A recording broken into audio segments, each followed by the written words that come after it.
Hello viewers, Assalamu alaikum. This is Mahbuba from Mahbuba's blog. Welcome to my channel. আজকে আপনাদের ডাল দিয়ে চাল কুমড়া রান্না করে দেখাবো। তো এর জন্য আমি নিয়ে নিলাম 4 ভাগের 1 কাপ মসুর ডাল, একটা বড় পেঁয়াজ কুচি, অল্প ধনেপাতা কুচি আর 5-6টা কাঁচামরিচ আর চাল কুমড়াটা আমি এইভাবে কেটে নিয়েছি। তেলটা গরম হয়ে আসলে এতে দিয়ে দিব পেঁয়াজ কুচিটা একটু নাড়াচাড়া করে এতে দিয়ে দিব লবণ, এরপর ভেজানো মসুর ডাল আর হাফ চা চামচ পরিমাণ হলুদ গুঁড়া। সবশেষে হাফ কাপ পরিমাণ পানি দিয়ে ঢাকনা দিয়ে ঢেকে চুলায় তুলে দিতে হবে।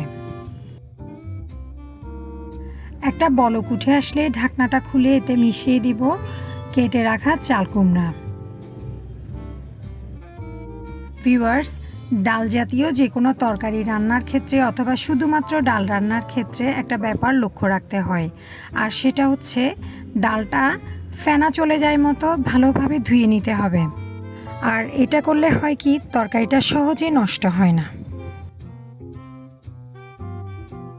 আচ্ছা, এখন ডাল আর চাল কুমড়াটা ভালোভাবে মিশিয়ে ঢাকনা দিয়ে ঢেকে চুলায় রান্না করে নিব ঠিক 10 মিনিটের জন্য।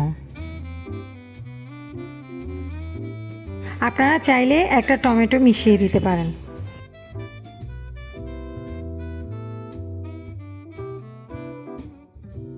দশ মিনিট পর ঢাকনাটা খুলে আমি একটু চেক করে নিচ্ছি, আর এই পর্যায়ে এখানে অ্যাড করে দেব ছিঁড়ে রাখা কাঁচামরিচগুলো।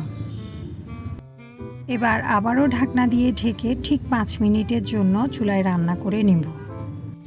দেখুন, আমার চাল কুমড়া আর ডালের তরকারিটা একেবারে রেডি হয়ে গেছে। তো এখন এটা আমি বাগার দিয়ে নেব।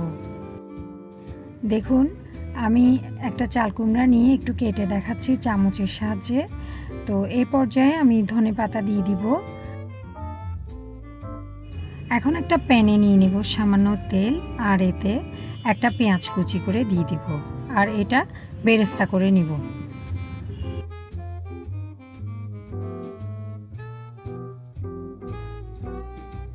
বেরেস্তা হয়ে আসলে এতে মিশিয়ে দেব হাফ চামচ পরিমাণ 5 ফোড়ন। এরপর বেরেস্তাগুলো ডালের মধ্যে ঢেলে দিতে হবে। তো এই তো রেডি হয়ে গেল আমার ডাল দিয়ে চাল কুমড়া। যারা চাল কুমড়াটা আরেকটু নরম করে খেতে চান তারা আর 1-2 মিনিট সময় নিয়ে রান্না করে নেবেন।